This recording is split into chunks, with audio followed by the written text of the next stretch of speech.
मोदी सरकार के लिए 1 साल पूरा हो चुका है। 2019 से 2020 तक इस 2020 के सफर में किस प्रकार से जनता का मन किस पार्टी के पक्ष में आ रहा है? क्या 2024 में एक बार फिर से सरकार बना पाएगी बीजेपी और एक बार फिर से पीएम मोदी ही बनेंगे देश के प्रधानमंत्री? क्या कहता है सरकार के लिए आंकड़ा? क्या वनवास पर गई कांग्रेस की होगी वापसी? 2024 के लिए क्या आंकड़े बनते नजर आ रहे हैं? 543 सीटों में से 272 सीटों पर पूर्ण बहुमत की सरकार हमारे देश के अंदर बनती है और तय करता है कि कौन बनेगा प्रधानमंत्री। तो प्रधानमंत्री 2024 में कौन बनेंगे? आखिरकार कौन जीतेगा 2024 की गद्दी? लॉकडाउन के पहले इस सर्वे कई बड़े राज्यों में किया गया था, जिनमें राजस्थान, उत्तर प्रदेश, मध्य प्रदेश, गुजरात, महाराष्ट्र, तेलंगाना, इसके अलावा कई ऐसे राज्य हैं जिन पर यह सर्वे किया गया। उसके बाद देश के अंदर 2024 के आंकड़े क्या निकलते हैं। लेकिन 2020 के लिए जो 1 साल पीएम मोदी का हुआ है उसमें कई तरह के ऐसे जो काम हुए हैं और जिस प्रकार से हाल ही में जो हमारे देश के अंदर महामारी थी उसको लेकर भी प्रधानमंत्री मोदी जी ने जो काम किया है उस पर जनता की राय क्या है। फिलहाल जो यहां पर मोदी सरकार ने 1 साल के भीतर जो काम किए हैं उसके आंकड़े आपको दिखाते हैं। किसान सम्मान निधि योजना से लेकर आयुष्मान कार्ड की बात करें या कई तरह की और भी योजनाएं लागू की हैं। तो किसानों के लिए किसान सम्मान निधि योजना से 9.50 करोड़ रुपए का लाभ किसानों के खाते में 72,000 करोड़ रुपए दिए हैं। 15 करोड़ घरों को जल जीवन मिशन चलाया।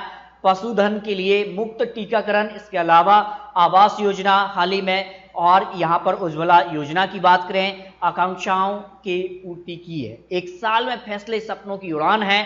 सबका साथ सबका विकास मंत्र को लेकर प्रधानमंत्री मोदी जी चल रहे हैं।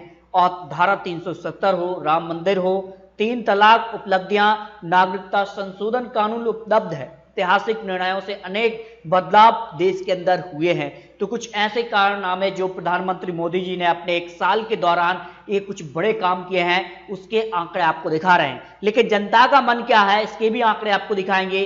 किस प्रकार से सभी राज्यों के लिए जनता का मन है और 2024 में किसकी बनेगी सरकार, इसके भी आंकड़े निकलकर सामने आ चुके हैं। वो भी आंकड़े आपको दिखाएंगे। फिलहाल जो देश के अंदर महामारी थी उस दौरान जनता को यहां पर जागरूक करने के लिए कई तरह के अभियान भी चलाए थे, जिनमें थाली बजाओ या दिया जलाने से लेकर जो यहाँ पर नौसेना ने भी सम्मान हमारे देश के डॉक्टर या जो सफाई कर्मचारी उनको हौसला अफजाई की थी। लेकिन इसके अलावा देश की गतिविधियों को बढ़ाने के लिए हाल ही में जो प्रधानमंत्री मोदी जी ने 20 लाख करोड़ रुपए का ऐलान किया है, जिससे हर एक वर्ग को लाभ मिलेगा। इसका असर भी आने वाले चुनावों में देखने को मिलेगा, जिनमें बिहार का चुनाव भी आने वाला है 2020 में होगा। इसके बाद पश्चिम बंगाल और अन्य राज्यों के भी चुनाव बहुत जल्द होंगे, तो उस पर काफी महत्वपूर्ण असर पड़ेगा। लेकिन एक सवाल हर किसी के मन में है, प्रवासी मजदूर भाई बहन ने जो कष्ट सहा है उसको लेकर यहाँ पर प्रधानमंत्री मोदी जी ने उस कष्ट को यहाँ पर पहचाना है और जाना है कि मजदूरों को और जो प्रवासी हैं या कई जो छोटे उद्योग करता है या जो घर पर ही रहते हैं, जो दिनचर्या के रूप में हर दिन कमाते खाते हैं, उनको लेकर जो कष्ट हुआ उसको यहाँ पर संवेदना व्यक्त की है। तो क्या होगा 2024 के लिए?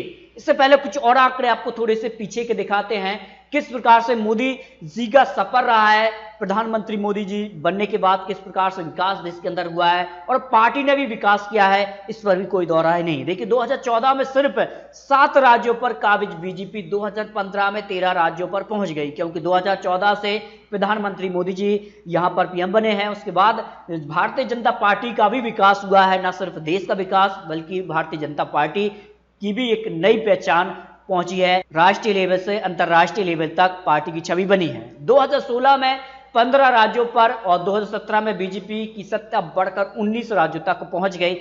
ये सिर्फ और सिर्फ पीएम मोदी के ही बदौलत थी कि भारतीय जनता पार्टी ने राज्यों में काबिज हो पाई। लेकिन 2018 तक बीजेपी 21 राज्यों पर काबिज होगी। लेकिन 2018 के बाद जो 2019 में लोकसभा चुनाव हुआ और बीजेपी ने एक बार फिर से अपनी सरकार, एनडीए ने सरकार बना ली। लेकिन कुछ राज्य ऐसे थे जहां पर बीजेपी को उन राज्यों में नुकसान हुआ है, जिनमें मध्य प्रदेश, राजस्थान, अगर बात करें तो दिल्ली, इसके अलावा झारखंड में भी यहाँ पर नुकसान हुआ है। और महाराष्ट्र में तो सरकार बनाने के आंकड़े मिल चुके थे, लेकिन शिवसेना ने पलटी मारी और उस कारण से बीजेपी ने सरकार नहीं बना पाई। लेकिन क्या कहते हैं आने वाले चुनावों के लिए, उसके भी आंकड़े आपको यहां पर दिखाने वाले हैं। 2019 चुनाव में मोदी के नेतृत्व वाली बीजेपी को 330 सीटें मिली। अगर बात करें तो 2019 में बीजेपी गठबंधन काफी मजबूत नजर आ रहा है, लेकिन 2024 में क्या होगा इसके भी आंकड़े यहां पर निकले हैं। फिलहाल अगर मोदी सरकार के कामकाज की बात करें तो उनके कामकाज से लोग किस प्रकार से संतुष्ट हैं, इसके आंकड़े लॉकडाउन के पहले के हैं, इसके आंकड़े आपको दिखा रहे हैं। देखिए बहुत संतुष्ट जो लोग हैं मोदी सरकार के कामकाज से वो है 26%, जबकि संतुष्ट हैं 36%। अगर दोनों का आंकड़ा निकाल लिया जाए तो ये आंकड़ा काफी बढ़ जाता है, और यही वो कारण है कि मोदी सरकार के पक्ष में आंकड़े दिखाई दे रहे हैं।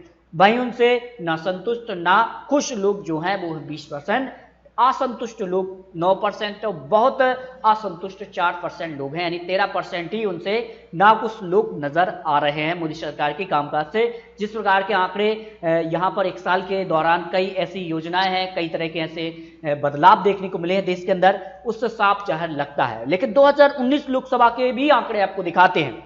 बीजेपी 303 सीटें हासिल हुई और उनका गठबंधन जो एनडीए गठबंधन है उसको 353 सीटें हासिल हुई, जिस कारण से ये गठबंधन काफी मजबूत नजर आ रहा है। लेकिन 2024 के चुनाव में कुछ होने वाला है, क्योंकि बीजेपी के कई ऐसे गठबंधन हैं जो कि टूट चुके हैं, जिनमें सबसे बड़ा गठबंधन शिवसेना महाराष्ट्र में है, और ये गठबंधन टूटा है तो महाराष्ट्र में बीजेपी को नुकसान होगा। इसके अलावा एलजेपी पार्टी है या आरसू पार्टी है, कुछ और भी पार्टी ऐसी हैं जो इस गठबंधन से अलग हो सकती हैं, इसके भी आंकड़े आपको दिखाएंगे। लेकिन यूपीए गठबंधन सिर्फ 92 सीटों पर ही सिमट चुका है, लेकिन 2024 में ये कुछ आंकड़े बढ़ सकते हैं, ऐसे भी यहाँ पर अनुमान लगाया जा रहा है। वहीं अदर की बात करें तो 97 सीटों तक ही उनको पहुंचने का मौका मिला है। अब बात कर लेते हैं 2024 में किस पार्टी को कितनी सीटें आ सकती हैं, गठबंधन किस प्रकार के हो सकते हैं, किस पार्टी के साथ कौन सा गठबंधन चला जाता है।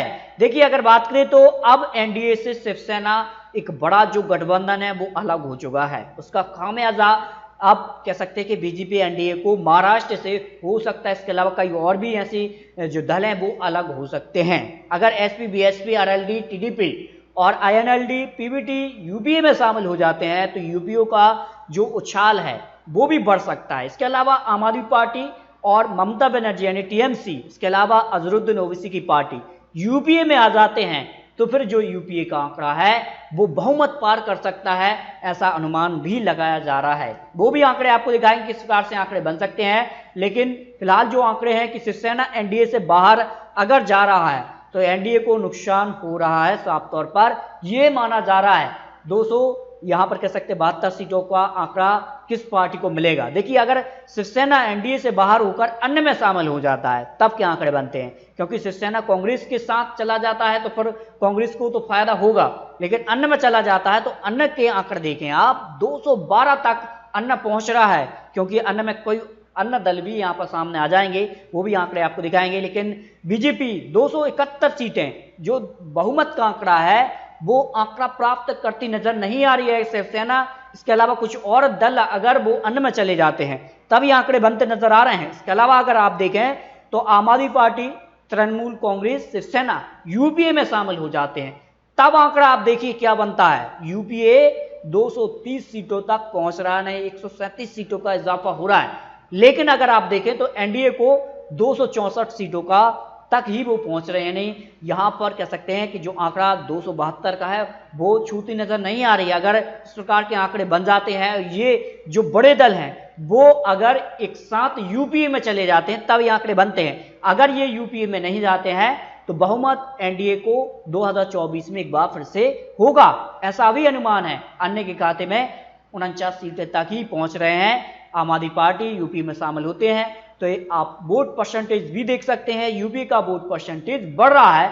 ऐसे जो आंकड़े लॉकडाउन के पहले जो सर्वे किया गया था वो आंकड़े आपको दिखा रहे हैं। लेकिन कह सकते हैं कि यहां पर एनडीए अगर सब कुछ ठीक ठाक रहता है, जो पार्टी अपने दम पर अगर रखती है चुनाव यूपीए में नहीं जाती है, जिसमें एसपी, बीएसपी, आरएलडी, टीडीपी और आईएनएलडी ये पार्टी यूपी में शामिल नहीं होती हैं, तब एनडीए जो है 282 सीटों तक पहुंच रहे हैं। अपना सरकार बचाने में मोदी सरकार एक बार फिर से सफल हो रहे हैं। 2024 में कह सकते हैं कि एनडीए की सरकार एक बार फिर से बनेगी आंकड़ों के हिसाब से। लेकिन अगर सभी दल इकट्ठे हो जाते हैं तो यूपीए भी जो है आंकड़ा बहुमत का उसको पार कर सकती है और कह सकते हैं कि 49 सीटों पर जा सकती है। इस प्रकार के आंकड़े यहां पर निकलकर सामने आ रहे हैं। इसके अलावा एक और बड़ा जो सर्वे किया गया था वो किया गया था एबीपी सी वोटर ने, जो लॉकडाउन के पहले किया गया था। उसमें आप देखें एनडीए 230 सीटें आज के वक्त चुनाव, मतलब लॉकडाउन के पहले का आंकड़ा था, लेकिन लॉकडाउन के बाद कुछ बदला है मिजाज। क्या है जनता का मूड, और प्रवासी मजदूर हो या कुछ अन्य विपक्ष अब सवाल उठा रहे हैं तो आंकड़ा कम भी हो सकता है। लेकिन 2019 में 353 से घटकर 230 तक तो पहुंच रहा है, क्योंकि इससे शिवसेना अलग हुई है। इसका साफ तौर पर नुकसान एनडीए को हो रहा है। यूपीए 130 अगर जो लॉकडाउन के पहले का समय था उस वक्त का आंकड़ा है, और 96 सीटें जो पहले 2019 में आंकड़ा था, और अन्य जो है 83 और 2019 में 93 सीटों का आंकड़ा दिखाई दे रहा है। लेकिन आपको क्या लगता है 2024 में किसकी होगी जीत, और एनडीए यूपीए अन्य को कितनी सीटें जा सकती हैं? क्या एनडीए से अलग होकर ही शिवसेना यूपीए में चली जाएगी, या फिर शिवसेना अकेले ही चुनाव लड़ेगी, यूपीए से भी नहीं वो हाथ मिलाएगी, अन्य के साथ भी नहीं जाती है, या फिर क्या होगा? अपनी राय कमेंट बॉक्स में रखिए। और अगर आप प्रधानमंत्री मोदी जी को एक अच्छा नेता मानते तो इस वीडियो को लाइक शेयर जरूर कर दीजिए, और जल्दी से कर लीजिए चैनल को सब्सक्राइब, ताकि आने वाली जानकारी का नोटिफिकेशन आपको टाइम मिलता रहे। एक और नई जानकारी के साथ फिर मिलेंगे। आपका दिन शुभ हो। जय हिंद, जय भारत।